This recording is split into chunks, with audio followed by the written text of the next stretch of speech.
G'day and welcome to another episode of Full Bore, and like so many other episodes, I've gone and bought myself another project car. Now this thing is right up my alley because it is in fact an old Toyota. It is a diesel, naturally aspirated, it has locking front hubs, and also it is full of rust. But this thing was destined for the wrecking yards. I managed to pick it up for the right price, and I will get this thing back on the road. Now, what are the plans for this particular vehicle? Well, you'll soon find out what sort of car it is, but I'm going to do sort of like a partial restoration, do a few modifications, maybe turn it into maybe like a long distance touring vehicle. We'll soon find out, but I do have a lot of projects going on at the same time. However, this particular vehicle is actually at my place of work, and me boss, who's a legend, has allowed me to work on it when we're not super busy. Instead of me wasting time pretending to look busy, I will actually be busy doing something productive for myself, which is friggin' awesome.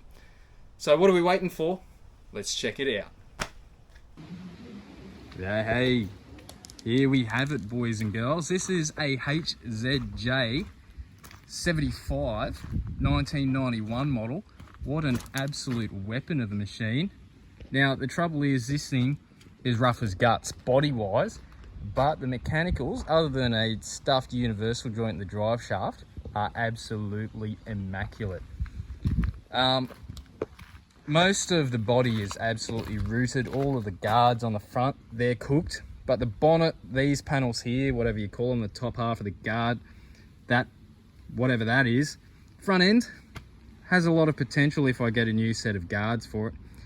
Now the main issue with it is the body is absolutely cooked, the bottom section of the tub, and I think that's predominantly because these early, well, the 75s, the HJ75 and the HZJ75 have a removable roof with a removable back section here, and the windscreen folds down, so that pretty much just creates a beautiful big area for it to leak into the cab and just cause it to rust out.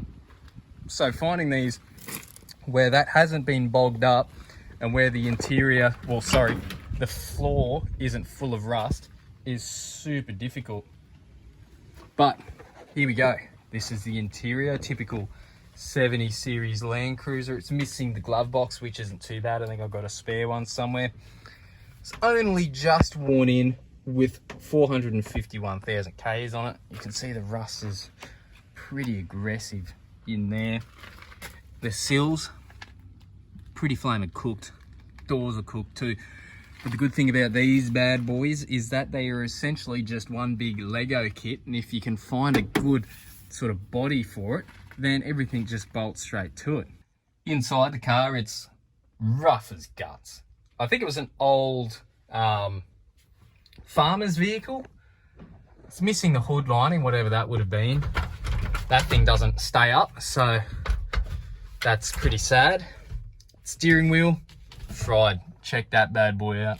So need to find a new steering wheel for it. Head unit has been anti-thefted, except for it is anti-thefted forever, which is sad. Somebody's done the old 70 series speaker chop in the front doors, and it's a bench seat model, so I can fit 3 people in it, supposedly legally. Now, because it is a 18Z, listen to this. Oh yeah, let's see, where's the oil pressure? Damn, it's got oil pressure, boys.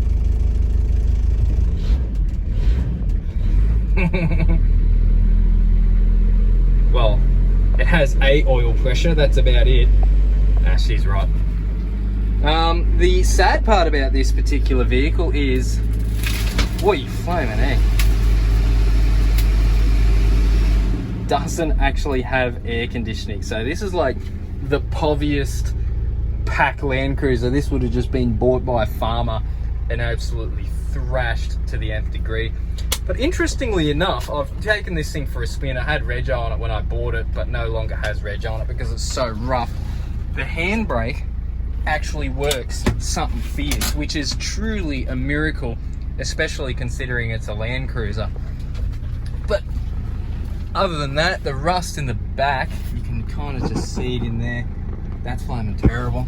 Somebody's tried to patch it up really, really poorly. And this seatbelt is like an aftermarket jobby with like a some sort of adapter. The inertia segments actually works all right, so I think it would be fairly safe in a crash. I would like to get an original one for it, if that's all right. Now, the reason I'm so excited about this particular vehicle is that when I put it up on the hoist, the thing's actually clean as a bean. The chassis is really, really good. So is all the running gear, and from what I can gather from the short period of time that I've driven it, which isn't super far, the gearbox seems to be pretty good as well. It does have a universal joint that's absolutely cooked in the back, but you know, that'll be a piece of cake. So what I'm going to do, I'm going to track down a lower section of the tub for it, and that'll get rid of most of the work, because doing all the compound bends in patch panels and stuff when you're welding bits in there, a pain in the butt. So gonna get a nice cab for it, track down as much front end paneling, particularly the left hand side guard, which is absolutely rooted, and so is this one, to be honest. It's full of bog. So what we're gonna do now, because my boss is a legend and we finished all our work for today and we're waiting for some parts, I'm gonna get this thing inside the workshop and I'm gonna start stripping it down. So I'm gonna start off with the interior so the vehicle can be stored outside still, and that way I can get working towards getting that cab swapped.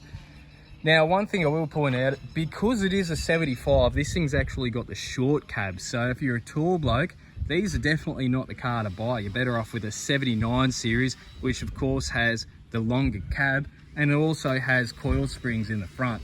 This is a tough old jigger. She's got the big diff in the front, but it has leaf springs all the way around. So I started pulling apart the interior because that's where I'm going to start off from, and found this absolute majesty of a wiring job in behind the glove box. Now that's done by someone special, like, and I mean, you're special to have done this. Holy dooly, he's going to have to chop the crap out of that. How majestic.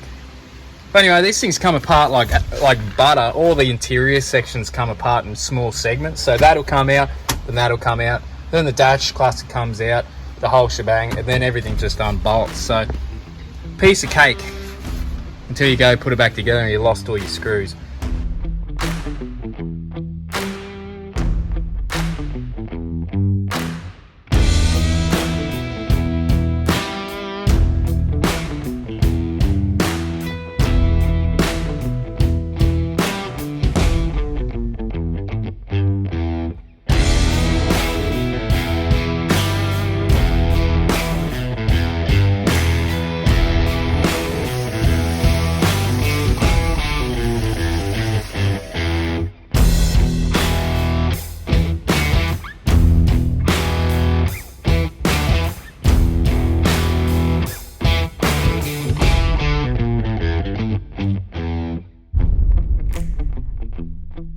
Well, the time has come to take the roof off, because everything inside has been stripped out, so there's really nothing that rain can damage if it were to, of course, rain. Now, I've never done this before. I've never pulled the roof off of the 75 series. Now, my technical approach for this is to pretty much start zapping off any 10mm headed bolt that one can find, such as this one here. Heck yeah. Oh, man, need 3 hands. Oh, there's another one. Oh, you're coming out, fella. And it actually came out, look at that. Like butter. Tell you what, these magnetic trays. Very nice. Get rid of that. So that's off. And yes. Okay, there's another one up there. Give it a little zappy zap. Oh yeah, you're out too. can see this portion of the floor has been completely replaced quite poorly in the past. It's just been replaced with a flat piece of steel as opposed to like a ribbed piece like on the other side there. That's what it would have looked like originally. So this car was pretty darn rusty at one stage. Whether or not that's structurally sound, I have no idea, and really it doesn't matter anymore. Alright, we'll keep cruising.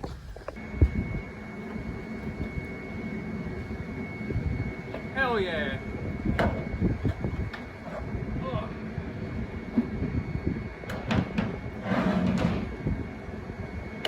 Nice, how easy is that? It's got the roof off, got me sunscreen on. Luckily, I've got genetics that give me a tan instead of a burn, but nobody's invincible. I think the reason people absolutely love old Land Cruisers, me included, is the fact that I've pretty much pulled this whole thing apart using this rattle gun, a 10mm, a 12mm and a 14mm socket. Not many other cars that you can do that. Well, I suppose most Jap stuff's like that, but I don't know, there's just something simplistic about these things. Pretty much you only change your socket 3 times and you can have the whole interior stripped apart, the whole exterior stripped apart. Don't know. Once again, like Lego bricks.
So we are in the full bore engineering facility of science, and as you can see, we have ourselves a 75 series tub in the back here, which is of course going to be the replacement tub for Project Leafy.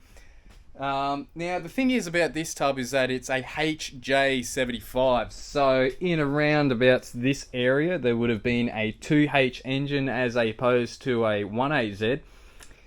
Whether or not that makes any difference with the firewall being different or anything like that, I have absolutely no idea, and that's a problem for future Steve to figure out. Now, this body I found up the coast in Ipswich for $500 dues, which is cheap as chips, especially considering how clean this thing is. I think you'd have to travel pretty far and wide to find a body this clean. And it does have some interesting things going on, like somebody's damaged the firewall in where the hinges for the bonnet are. I have no idea what's going on there. Don't know whether or not that's factory. And it's the same on both sides. Very bizarre. I'm wondering whether or not this thing was in a crash and they had to chop the bonnet off for some reason. But it seems to be pretty straight with my eyeball chronometer. So fingers crossed on that one. But rust-wise, this thing is absolutely immaculate. There's barely any rust, and the rust that it does have is in super easy spot to fix, such as that there. There's a bit on the other side as well, but no rust in the sills, no rust nowhere. So, very nice. I'm keen as a bean to get cracking on this, but it's starting to kick into summer, and we're in the Northern Rivers, so it's like 120% humidity and like 35 degrees, and using a welder and a grinder at this sort of temperature really sucks. But anyways, I better stop complaining and get cracking on it, but that will be for a future episode of Full Bore, so you better keep an eye out for that little thing that tells you on YouTube that I made a video, because tell you what, I'm the most important channel you guys are watching, 100%. Anyways, we'll catch you next time on the next episode of this channel, which is Full Bore.